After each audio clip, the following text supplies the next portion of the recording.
Hello friends, स्वागत है आपका आपके अपने यूट्यूब चैनल पर। साथियों, 12th केमिस्ट्री से lesson 16 12th chemistry Rajasthan board का लेसन 16 त्रिविम रसायन स्टीरियो केमिस्ट्री हम लोग डिस्कस कर रहे थे, जिसमें हमने कल समझा ज्यामितीय समावयवता को। ज्यामितीय समावयवता की शर्तें हमने कल डिस्कस की थी। तो अब ज्यामितीय समावयवता के एग्जाम्पल्स की ओर हम मूव कर रहे हैं। तो साथियों, यदि अभी तक आपने हमारे चैनल को सब्सक्राइब नहीं किया है तो सबसे पहले हमारे चैनल को सब्सक्राइब कर दीजिए, साथ ही साथ बेल आइकन का बटन भी ऑन कर दीजिए, क्योंकि हमारे यूट्यूब चैनल पर आपके लिए क्लास 12th की केमिस्ट्री, क्लास 11th की chemistry, RPSC first grade second grade की केमिस्ट्री, और यदि आप किसी कंपटीशन की तैयारी करने वाले हैं भविष्य में या अभी कर रहे हैं तो उसके जनरल साइंस के वीडियो और जीके के वीडियो भी आपको अवेलेबल हो जाएंगे। तो आप हमारे चैनल को YouTube पर शशि सिडाना नाम से भी सर्च कर सकते हैं। अब मूव करते हैं हमारे टॉपिक की ओर, ज्यामितीय समावयवता। तो ज्यामितीय समावयवता की दो शर्तें होती हैं। कौन से यौगिक ज्यामितीय समावयवता दर्शाते हैं? नंबर 1, जिनमें घूर्णन प्रतिबंधित होता है। जिनमें घूर्णन प्रतिबंधित होता है। आज देखें, आप एग्जाम्पल आपको बनाने सिखाऊंगा कि कैसे आपने ज्यामितीय समावयवी बनाने हैं। क्रैमिंग नहीं करनी है, कैसे आपने ज्यामितीय समावयवी बनाने हैं वो आपको क्लियर करूंगा। इससे पहले यदि आपने पिछला वीडियो नहीं देखा है तो उसका लिंक मैंने डिस्क्रिप्शन बॉक्स में दिया है, तो वहां से आप पहले पिछला वीडियो देख लें, फिर इस वीडियो को देखें, तो आपको बहुत बेहतर तरीके से समझ आने वाला है। जिनमें घूर्णन प्रतिबंधित होता है, यानी या तो C डबल बॉन्ड C होता है या C डबल बॉन्ड N होता है, और या फिर वे चक्रीय यौगिक होते हैं। एलिसाइक्लिक चक्रीय यौगिक, यानी सिंगल बॉन्ड वाले चक्रीय यौगिक एलिसाइक्लिक चक्रीय यौगिक होते हैं। उनमें घूर्णन प्रतिबंधित पाया जाता है, या तो C डबल बॉन्ड C या C डबल बॉन्ड N या चक्रीय यौगिक। दूसरा, जो द्विबंधित कार्बन था, द्विबंधित कार्बन से जुड़े दो समूह या दोनों समूह, जैसे देखो इसी को देखो, तो इसने दो बॉन्ड बना लिए, तो बाकी बचे दो बॉन्ड। तो यहाँ और यहाँ सेम समूह नहीं होना चाहिए, इन दोनों बंधों के साथ सेम समूह नहीं होना चाहिए, यानी द्विबंधित कार्बन से जुड़े दोनों समूह समान नहीं होते। वे ही यौगिक ज्यामितीय समावयवता दर्शाते हैं जो इन दो शर्तों का पालन करते हैं। तो वे यौगिक जिनमें एक तो घूर्णन प्रतिबंधित होता है और दूसरा द्विबंधित कार्बन से जुड़े दोनों समूह समान नहीं होते, ज्यामितीय समावयवता प्रदर्शित करते हैं। तो इस बेस पे जो ज्यामितीय समावयवता आएगी वो एक तो C डबल बॉन्ड C, यानी एल्कीनो में, या हम कह दें C डबल बॉन्ड C वाले यौगिकों में। दूसरा,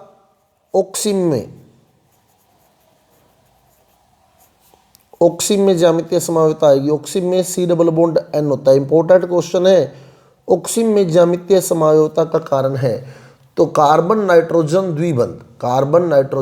द्विबंध, ये भी डिस्कस करेंगे हम लोग, सारा कॉन्सेप्ट आपको मैं क्लियर कर दूंगा। और तीसरा, एलिसाइक्लिक चक्रीय यौगिक, एलिसाइक्लिक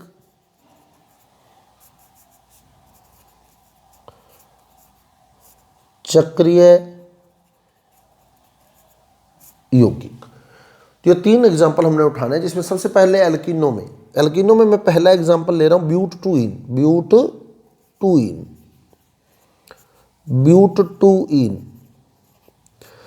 तो आपको प्रश्न देगा पेपर में, ब्यूट-टू-इन या 2-ब्यूटीन के ज्यामितीय समावयवी बनाइए। 2-ब्यूटीन अब कैसे बनाएंगे? देखो, ये आपको रटना नहीं है। 2-ब्यूटीन का ज्यामितीय समावयवी, इसका फार्मूला बनाकर बनाना आना चाहिए। ब्यूट में कार्बन कितने? 4, तो 1 2 3 4। 2-ब्यूटीन का मतलब 2 नंबर पर डबल बॉन्ड है, 2 नंबर पर डबल बॉन्ड लगा दिया। बाकी बंद पूरे करो, तो इस कार्बन ने एक बंद बना रखा है तो इसके साथ 3H जोड़ेंगे, क्योंकि कार्बन 4 बंद बनाता है। इस कार्बन ने 3 बंद बना दिए, एक इधर 2 इधर, तो इसके साथ 1H जुड़ेगा। इस कार्बन ने भी 3 बंद बना दिए, 2 इधर 1 इधर, तो इसके साथ भी 1H जुड़ेगा। इस कार्बन ने एक बंद बनाया है तो इसके साथ 3H जुड़ेंगे। तो ये फार्मूला आ गया 2-ब्यूटीन का। अब हमने इसके ज्यामितीय समावयवी दिखाने हैं, समपक्ष विपक्ष समावयवी दिखाने हैं। तो कैसे दिखाएंगे, देखो सेंटर में बिल्कुल C डबल बॉन्ड C लिखोगे, C डबल बॉन्ड C। अब इस C ने कितने बॉन्ड, ये वाला C डबल बॉन्ड C मैंने सेंटर में ले लिया, क्लियर। अब कार्बन 4 बंध बनाता है तो इसने 2 बना रखे हैं, तीसरा चौथा, इसका भी तीसरा चौथा। तो अब पहले इस C को देखो कि इस C के साथ एक तो द्विबंध बन गया, और क्या क्या जुड़ा हुआ है, एक तो H जुड़ा है इसी के साथ, एक तो H जुड़ा है और एक इधर CH3 जुड़ा है। तो एक तो जुड़ा है H और जुड़ा है CH3। तो हमने क्या करना है, इसके साथ एक तो H लगा देना है और एक CH3 लगा देना है। ऐसे इस C को देखो क्या क्या जुड़ा है, एक H और एक CH3।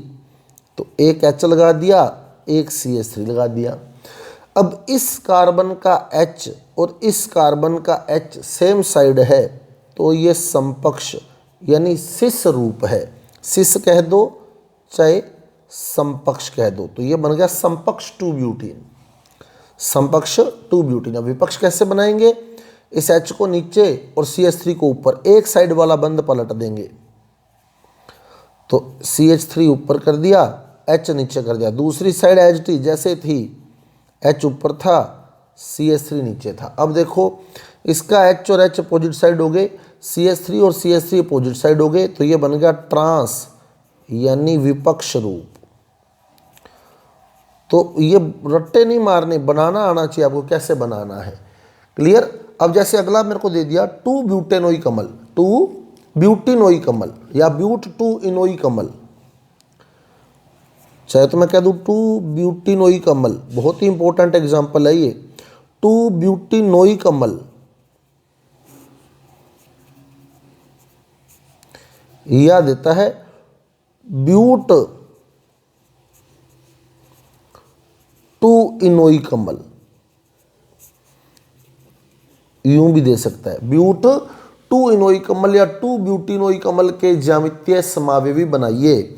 तो वही बात, ब्यूट में कार्बन कितने, 4, ब्यूट में 4 कार्बन, 1 2 3 4। 2-ब्यूटीन यानी या ब्यूट 2-ईन यानी 2 नंबर पे डबल बॉन्ड है। फिर कहता है ओई कमल, ओई कमल कार्बोक्सिलिक समूह की पहचान है, और कार्बोक्सिलिक समूह होता है COOH, ये कार्बोक्सिलिक समूह होता है। तो ब्यूट 2-इनोई कमल यानी ब्यूट मतलब 4 कार्बन है, 2 नंबर पे ईन जुड़ा है, और ओई कमल यानी COOH बना हुआ है। तो 4 कार्बन में एक तो COOH होएगा, 2 नंबर पे डबल बॉन्ड होएगा। अब बंद पूरे करो, कार्बन कितने बंद बनाता है, 4, इसने कितने बना लिए, 1, बाकी बचे 3, इसने कितने बना दिए, 1 इधर 2 इधर, 3 बना दिए, बाकी बचे 1, इसने कितने बना दिए, 2 इधर 1 इधर, 3 बना दिए, बाकी बचा 1। तो जितने बंद कम रह जाए उतने H जोड़ देने हैं, क्लियर। अब इसका समावयवी बनाना है, कैसे बनाएंगे, बीचों बीच लगाएंगे C डबल बॉन्ड C,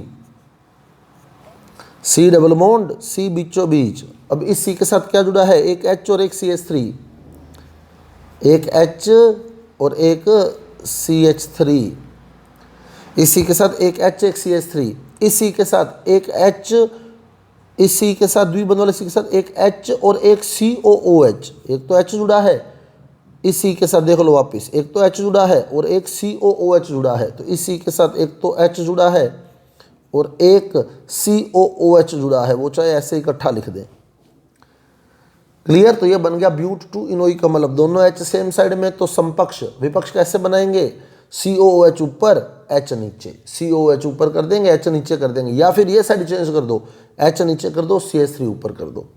आपकी बुक में जो दिखाया हुआ है मैंने ऐसे दिखाया है हॉरिजॉन्टल, आपकी बुक में वर्टिकल पोजीशन में दिखाया है, ऐसे देखो सेंटर में C डबल बॉन्ड C यूं दिखाया है उसने। अब इस C के साथ क्या जुड़ा है, एक H और एक CH3, तो एक H और एक CH3।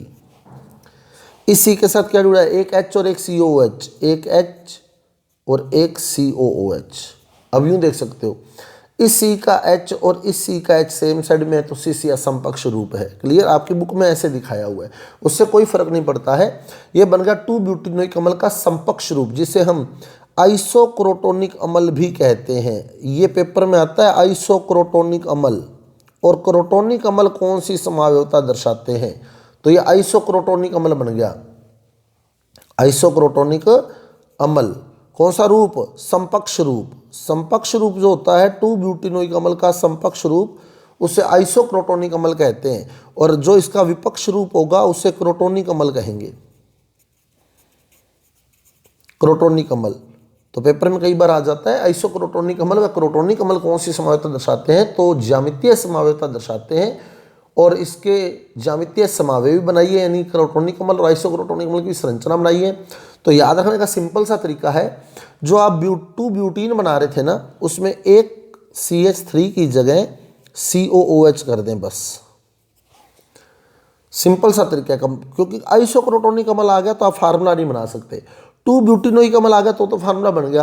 आइसोक्रोटोनिक अम्ल आ गया तो फार्मूला कैसे बनाए? तो फिर सीधा याद रखो कि आइसोक्रोटोनिक अम्ल जो है वो 2 ब्यूटीन में एक CH3 को COOH किया हुआ है।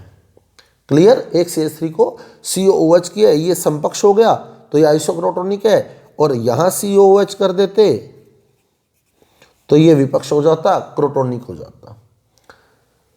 अब आगे चलें, मैलेइक अम्ल और फ्यूमेरिक अम्ल। मैलेइक अम्ल और फ्यूमेरिक अम्ल कौन सी समावयवता दर्शाते हैं? बहुत ही इंपॉर्टेंट क्वेश्चन है, मोस्ट इंपॉर्टेंट क्वेश्चन है। मैलेइक अम्ल और फ्यूमेरिक अम्ल। मैलेइक अम्ल और फ्यूमेरिक अम्ल।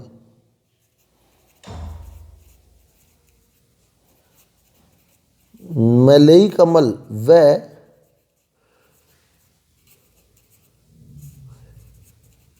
फ्यूमेरिक अम्ल, बहुत ही इंपॉर्टेंट क्वेश्चन है। मैलेइक अम्ल व फ्यूमेरिक अम्ल कौन सी समावयवता दर्शाते हैं? इनकी संरचनाएं बनाइए। तो ये ज्यामितीय समावयवता दर्शाते हैं।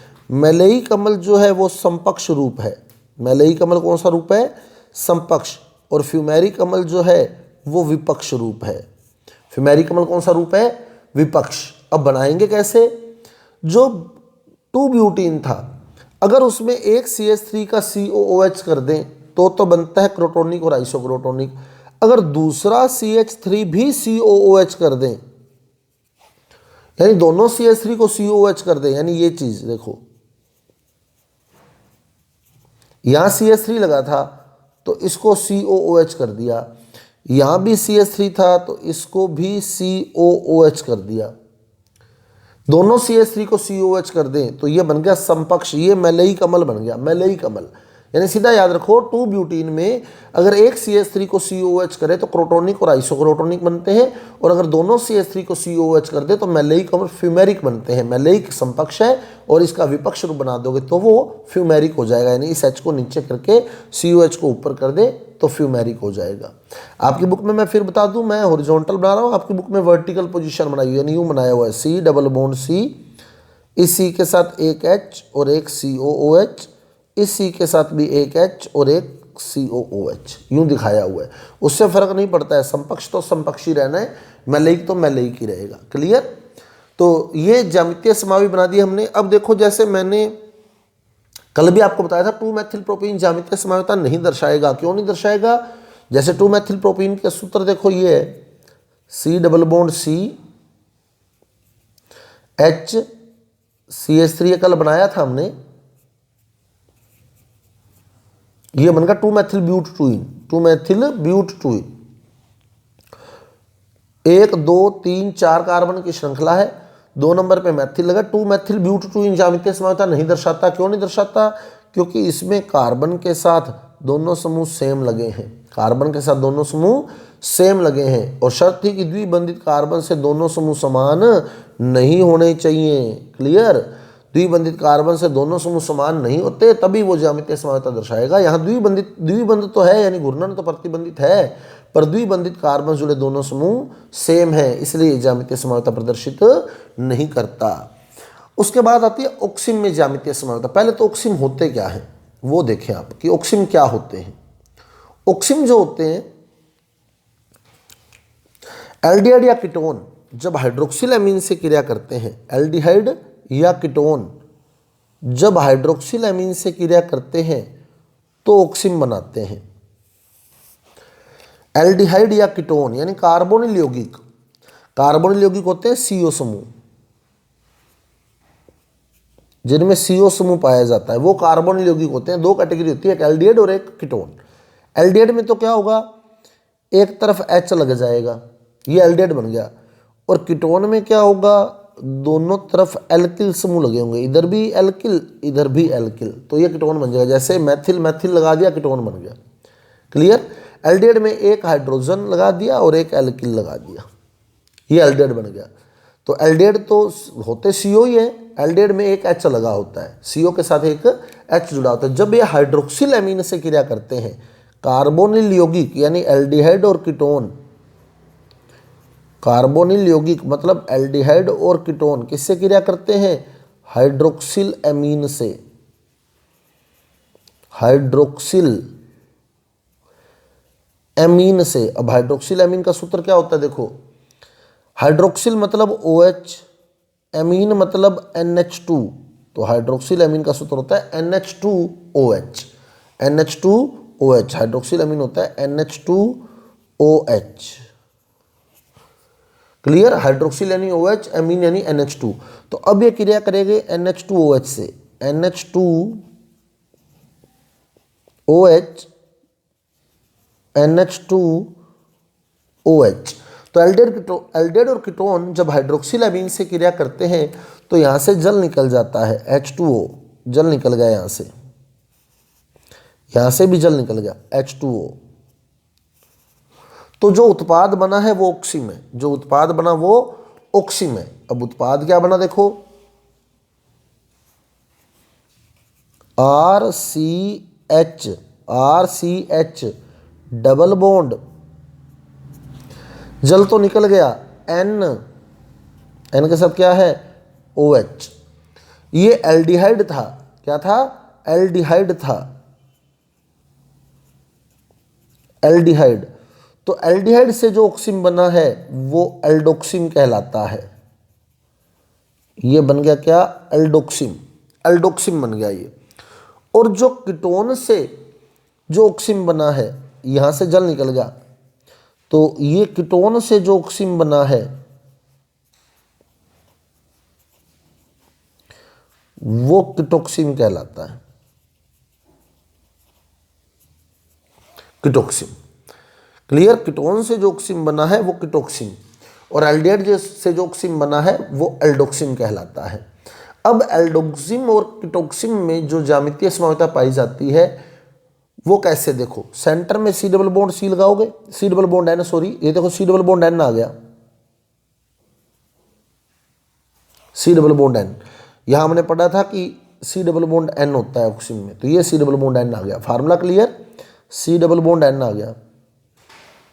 N के साथ क्या लगा है, OH, तो वो OH एक तरफ OH लगाना है, चाहे इस तरफ लगा दो चाहे इस तरफ, क्योंकि एक तरफ लोन पेयर होता है नाइट्रोजन के पास, लोन पेयर होता है, वो हमारी बुक में दिखाया नहीं जाता, इलेक्ट्रॉन का जोड़ा होता है, वो हमारी बुक में नहीं दिखाया जाता, इसलिए OH को एक साइड रखना है, बस इसको छोड़ दो, OH को एक साइड रखना है। अब इस C के साथ क्या जुड़ा है, एक H और एक R, R कोई भी हो सकता है, जैसे मैथिल हो सकता है, एथिल हो सकता है, कुछ भी लगा दिया, मैथिल या एथिल। क्लियर। वो R की जगह मैंने CH3 लिख दिया, चाहे मैं C2H5 लिख दूँ, उससे फर्क नहीं पड़ेगा। अब आप देखो ये कौन सा, ये एल्डोक्सिम बन गया, R की जगह मैंने CH3, एक कार्बन लिख दिया, एक कार्बन लगा दिया, और कार्बन 4 बंद बनाता है, 4 बंद बनाता है, तो एक बंद तो ये रहा, 3 H लगा दिए। क्लियर। अब H और OH अपोजिट साइड में है, तो इसको बोलते हैं ट्रांस, और एल्डोक्सिम या कीटोक्सिम के केस में ट्रांस या सिस नहीं कहकर एंटी यानी प्रति रूप कहा जाता है, ये प्रति एल्डोक्सिम है, प्रति एल्डोक्सिम। और इसी अगर H को मैं OH वाली साइड कर देता, इसमें H और OH देखे जाते हैं, देखो इस H को मैंने OH वाली साइड कर दिया, इधर CH3 कर दिया, अब H और OH सेम साइड में है, तो ये बन गया सिन या सम एल्डोक्सिम, सिन या सम एल्डोक्सिम। तो ऑक्सिम जो होते हैं वो सम या प्रति बोले जाते हैं। सम कब बोलेंगे, जब H और OH की दिशा सेम हो, H और OH सेम साइड हो, H व OH को देख कर ये बताया जाता है, H व OH सेम साइड है तो बोलेंगे सम, अपोजिट साइड है तो बोलेंगे प्रति। तो H और OH अपोजिट साइड है तो है प्रति, एंटी, और H और OH सेम साइड है तो है सम। क्लियर। अब कीटोक्सिन का केस देखो, कीटोक्सिन का केस देखें हम तो C डबल बॉन्ड N तो सेंटर में है ही है, C डबल बॉन्ड N तो सेंटर में लगाना है। अब N के साथ क्या जुड़ा है OH, OH को एंगल में रखना चाहिए, इधर रखो चाहे इधर रखो, एक साइड रखना है, तो ये OH रख दिया मैंने। अब इस C के दोनों ओर एल्किल समूह लगे हैं, तो दोनों ओर एल्किल समूह, मान लो मैंने इधर एक कार्बन लगा दिया और इधर मैंने 2 कार्बन लगा दिए, क्योंकि दोनों ओर में एक एक कार्बन नहीं लगा सकता, क्योंकि एक एक कार्बन लगा देता तो दूसरी शर्त का पालन नहीं होता। क्लियर। क्योंकि शर्त थी क्या, द्विबंधित कार्बन जुड़े दोनों समूह समान नहीं होने चाहिए, तो हमने इस कार्बन के द्विबंधित कार्बन से क्या किया, एक तरफ एक कार्बन एक तरफ 2 कार्बन। अब एक कार्बन वाले की संयोजकता पूरी करें तो यहाँ 3H लग जाएंगे, CH3 बन गया। इसकी संयोजकता पूरी करें तो इस कार्बन ने 2 बंध बना लिए तो इसके साथ 2H लग गए, इस कार्बन ने 1 बंध बनाया है तो इसके साथ 3H लग गए। इकट्ठा करके लिखते हो तो C कितने हैं 2 और H कितने हैं 5, तो इसको हटाकर आप लोग सीधा यहाँ C2H5 भी लिख सकते हो। वो फार्मूला बनाना सीखो पहले, फिर आप लोग सीधा C2H5 भी लिख सकते हो। क्लियर। वो कंबाइन कर दिया, तो क्या लिख दिया C2H5। अब ये देखें, ये कीटोक्सिन बन गया। अब ये सम है या प्रति है, सम है या प्रति है। अब इसमें H तो है नहीं, पहले तो क्या देख रहे थे H व OH। अब आप ये बताओ मेरे को कि H और CH3 में से छोटा कौन था, H छोटा समूह था या CH3? तो H छोटा समूह था, H क्या था, छोटा समूह था, तो इसमें भी आप छोटा समूह देख लो। अब C2H5 और CH3 में से छोटा समूह कौन सा है, C2H5 और CH3 में से छोटा समूह कौन सा है, CH3 है, तो CH3 छोटा है। तो छोटे समूह को देखकर बताओ कि CH3 यानी छोटा समूह और OH अपोजिट साइड में है तो ये एंटी है, प्रति कीटोक्सिन है। और अगर ये सेम साइड में हो जाते यानी C2H5 इधर करके CH3 इधर कर देते तो ये समसिन रूप बन जाता। तो कीटोक्सिन में छोटा समूह देखकर, और एल्डोक्सिन में देखा तो छोटा ही समूह जाता है, लेकिन यह छोटा समूह H होता है तो H देखकर बता देते हैं। H और OH सेम दिशा में है तो सम, वहाँ छोटा समूह और OH सेम दिशा में है तो सम। क्लियर। वैसे ये आपके 12th के अकॉर्डिंग मैं करवा रहा हूँ, कॉम्पिटिटिव एग्जाम में ऐसा नहीं होता। कॉम्पिटिटिव एग्जाम के जब मैं आपको ज्यामितीय समायोजकता बताऊंगा ऑक्सीन में, तो वहाँ कीटोक्सिन का नामकरण जो होता है वो अपनी इच्छा से किया जाता है, वो कॉन्सेप्ट भी मैं आपको क्लियर कर दूंगा। लेकिन अभी हम 12th के अकॉर्डिंग चल रहे हैं तो 12th के अकॉर्डिंग ही हम डिस्कस कर रहे हैं। कंपटीशन एग्जाम में कीटोक्सिन का नामकरण जो होता है वो इच्छा अनुसार किया जाता है। तो इस तरह एल्डोक्सिन और कीटोक्सिन का नामकरण हम लोग कर लेते हैं। अब आता है एलिसाइक्लिक चक्रीय यौगिक। एलिसाइक्लिक चक्रीय यौगिक जो है उनमें 2 प्रतिस्थापी जुड़े होने चाहिए। शर्त यह है कि उसमें 2 प्रतिस्थापी होने चाहिए, यानी द्विप्रतिस्थापित होने चाहिए। ये कैसे देखो, जैसे मान लो, बिल्कुल सिंपल सी बात है, यहां क्लियर कर दूं आपको मैं। मेरे पास चक्रीय प्रोपेन है, चक्रीय प्रोपेन, प्रोप में कार्बन कितने 3, चक्रीय मतलब वलय बनानी है, तो 1 कार्बन 2 कार्बन 3 कार्बन, ये मैंने 3 कार्बन लगा लिए, ये चक्रीय प्रोपेन बन गया। अब हर कार्बन ने 2 बंध बनाए। देखो इस कार्बन को देखो तो इसने 2 बंध बना रखे हैं, तो इसके 2 खाली हैं। इसने भी 2 बंध बना रखे हैं, इसके भी 2 खाली हैं। इसने भी 2 बंध बना रखे हैं, इसके भी 2 खाली हैं। क्लियर। इसके भी 2 खाली हैं। अगर मैं प्रोप बनाता, प्रोपेन बनाता, तो यहाँ एच एच जोड़ता, H H H H H H, फिर तो समपक्ष विपक्ष समावयवता होती नहीं, ज्यामितीय समावयवता होती नहीं, क्योंकि दोनों समूह सेम हो जाते, इसके दोनों सेम हो जाते, इसके भी दोनों सेम हो जाते, इसके भी दोनों सेम हो जाते। तो किन्हीं भी 2 साइडों में हमें एच हटाना है। जैसे यहाँ एच था, यहाँ भी सपोज एच था, फिर तो इसके दोनों समूह सेम है, और जब कार्बन जुड़े दोनों समूह सेम हो जाते तो ज्यामितीय समावयवता नहीं दर्शाता। तो हमने क्या किया, इसका एक एच हटा के CH3 लगा दिया, एक एच हटा के CH3 लगा दिया। क्लियर। ऐसे इसका भी एक एच हटा के CH3 लगा दिया। तो ये 2 प्रतिस्थापी लगा दिए, मतलब 2 हाइड्रोजन हटाकर 2 एल्किल समूह लगा दिए। अब देखें हम CH3 सेम साइड में है तो ये समपक्ष है। डाई मैथिल चक्रीय प्रोपेन, ये 1 नंबर कार्बन, ये 2 नंबर कार्बन, 1,2 डाई मेथिल चक्रीय प्रोपेन का समकक्ष रूप है। दोनों CH3 सेम साइड है, तो 1,2 डाई मेथिल चक्रीय प्रोपेन का कौन सा रूप हो गया, ये समकक्ष रूप हो गया। 2 प्रतिस्थापी मतलब 2 H हटा के 2 अलग अलग समूह लगा दिए हैं, जैसे CH3 लगा दिया है। क्लियर। अब आगे देखें, यहां क्लियर कर देता हूं आपको एक एग्जांपल और। जैसे मान लो चक्रीय ब्यूटेन है, ब्यूट में कार्बन कितने, 4, तो 4 कार्बन है, तो 4 कार्बन यानी ये 4 कार्बन लगा लिए मैंने, 1 2 3 4। अब इसके भी 2 बंद और इसके भी 2 बंद, बाकी सबके 2 बंद के साथ HH जुड़ सकता है, लेकिन 2 प्रतिस्थापी हमें लगाना ही पड़ेंगे, क्योंकि यहाँ भी HH होता, यहाँ भी HH होता, तो फिर वो ज्यामितीय समानता नहीं दर्शाता। अब सपोज कि यहाँ H हटाया और CH3 लगा दिया, इधर से ऊपर वाला H हटाया और CH3 लगा दिया।